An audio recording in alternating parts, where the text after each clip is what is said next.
बाबा साहब अम्बेडकर को एक बात समझ में आ गई थी कि हम लोगों को इस देश के 90% आबादी को जातियों में बांट के बिखेरने का काम किया, और बाबा साहब जब आए तो उन्होंने जातियों को समेटने का काम किया।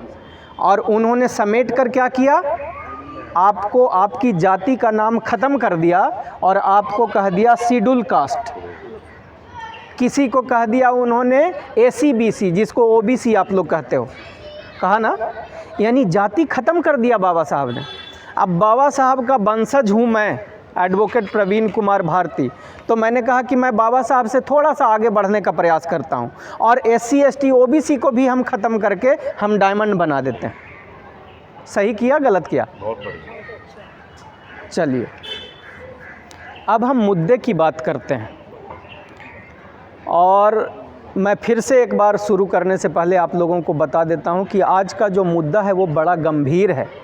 आप लोगों को करना कुछ नहीं है, लेकिन रिजल्ट आपको इतना बेहतर मिल जाएगा। अगर मेरी बात सही लगे, गलत लगेगा तो रोक दीजिएगा।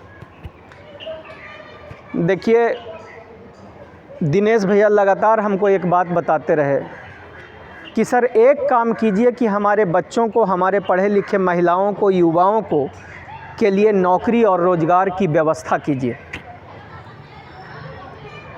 हमने कहा कि करेंगे, और ये बहुत आसान है अगर हम सारे लोग इस बात को समझ जाएं तब।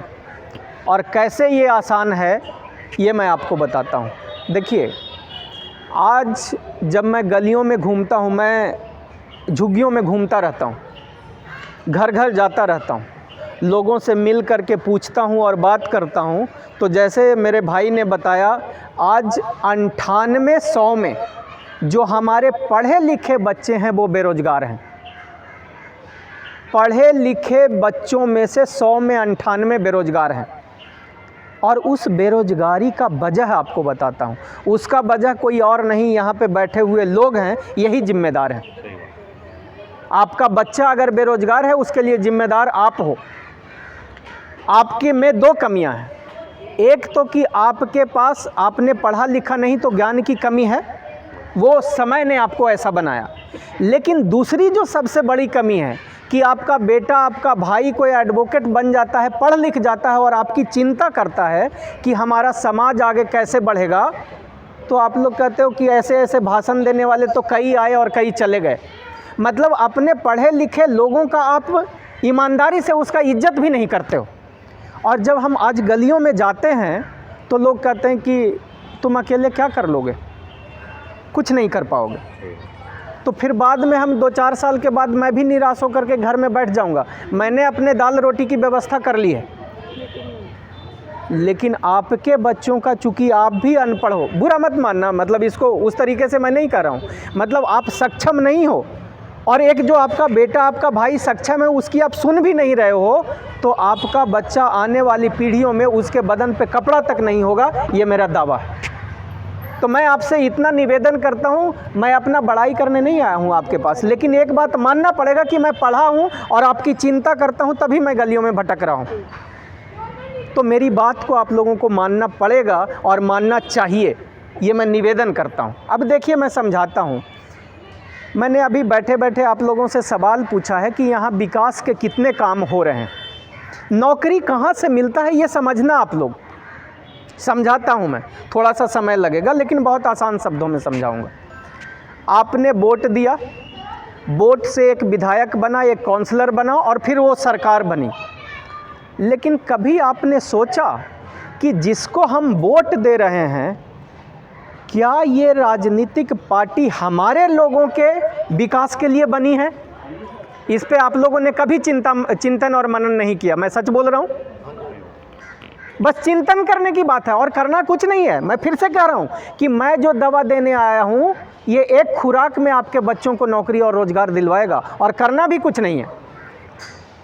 अब देखिए, दिल्ली में आम आदमी पार्टी है, दिल्ली में BJP की सरकार है, और ये दोनों राजनीतिक पार्टियां सिर्फ चंद 10% लोग उनको फ़ायदा पहुंचाने के लिए, उनके बच्चों को नौकरी और रोज़गार देने के लिए और उनको अमीर बनाने के लिए ये राजनीतिक पार्टियां बनी हैं। कैसे मैं समझाता हूं आपको।